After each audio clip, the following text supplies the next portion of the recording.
Why these three metaphors? What distinguishes the dust, afar, from the sand, the coal, and from the stars? My grandfather, the illustrious Reisha Rav Aaron Lewin, Zecher Tzadik Livracha Hashem Yinkom Damo, who was a leader of Polish Jewry, murdered in the Korban in Lemberg 69 years ago, said that the difference is the degree of unity, of actus, that our people demonstrate. Dust sticks together under all conditions and combines always. Sand combines only when it is wet, and the stars are always separate. In his words, Chelkei ha'am kshurim u'dvukim zeh im zeh b'kesher amitz v'chazak az meshulam hema la'afar. When the sections of our nation are tied and bound together in a lasting and powerful bond, they may be compared to dust, not to sand, whose unity is temporary, or to the stars that shine separately. Your support this evening for a Jew in distress, whether you're a chassid or a misnagid, whether you're Satmar or Babak or Skver or Sphincter or Lubavitch, whether you're Haredi, and I don't see very many Filoniim around, proves that we warrant the praise of Bilam, that we cling together now like a Farharis.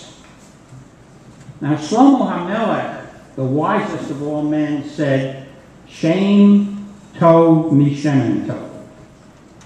I report to you tonight how a Shem Tov can be wantonly destroyed.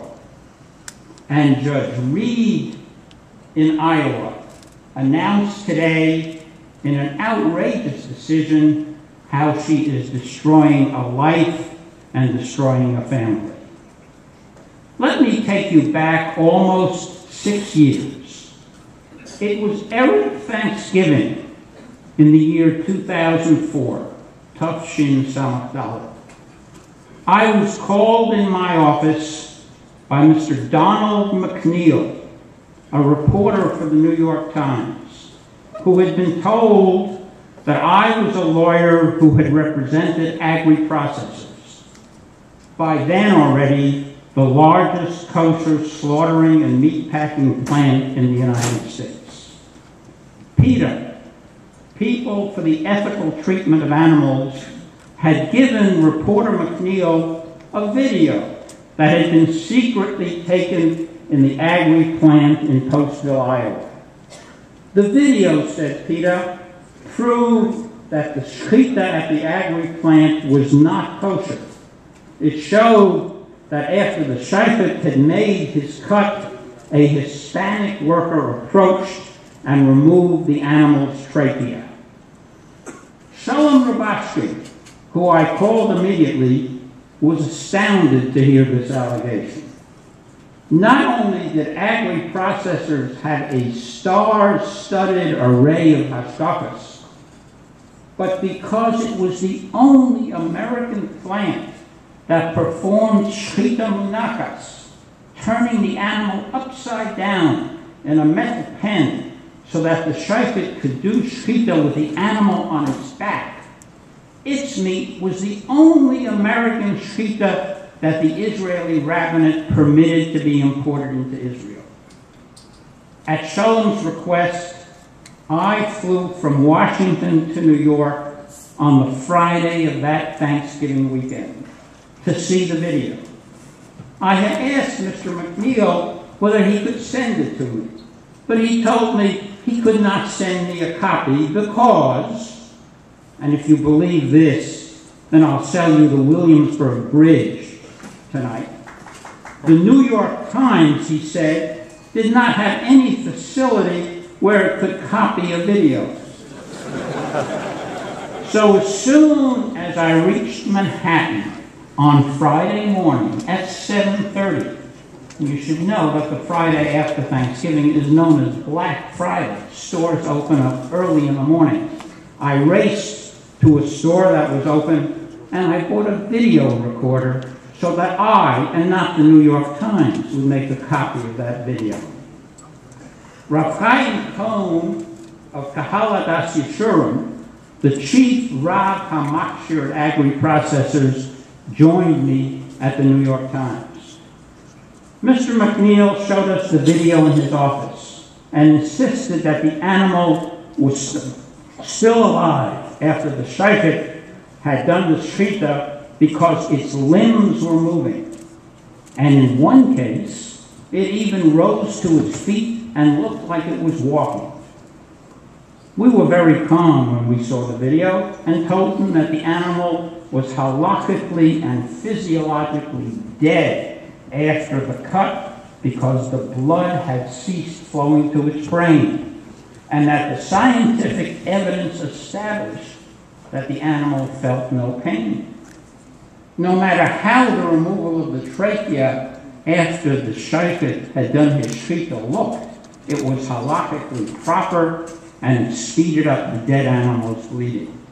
In fact, federal agents of the Department of Agriculture had been witnessing and ratifying this process under the federal humane slaughter law. But I left that meeting alarmed.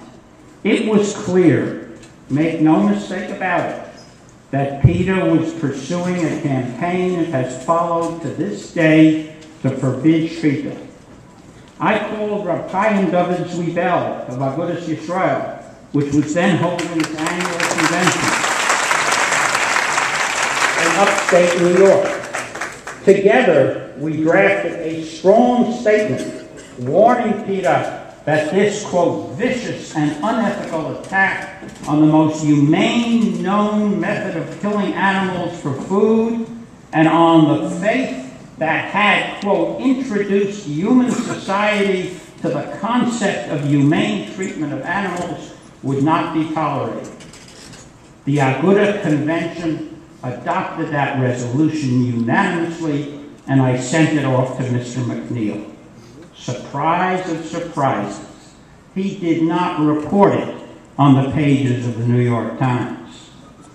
The Times did report public statements by other Jewish spokesmen, even some purporting to represent the Orthodox Jewish perspective, that thought that what the video showed appeared to be cruel and inhumane and was disturbing. A conservative rabbinical organization said that the video was a, quote, welcome though unfortunate service to the Jewish community because the shechita agri-processors was causing pain to one of God's living creatures. Misguided public pressure then forced a non-halakhic change in the shechita process at Agri, and a representative of the Orthodox Jewish organization that had been disturbed by the video told the press that he was, quote, happy that we changed the procedure. What was the result?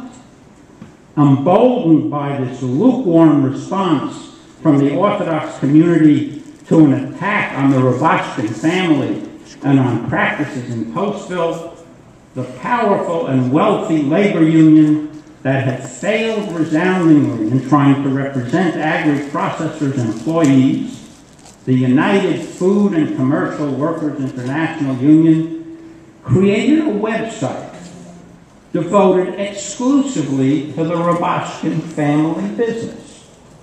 They called it Eye on Agri-Processors, and threw into it, they called it a, quote, public service. Every conceivable nasty rumor and allegation that it could repeat in order to besmirch the company. It proudly maligned the enterprise that it called the largest kosher meat producer in the country.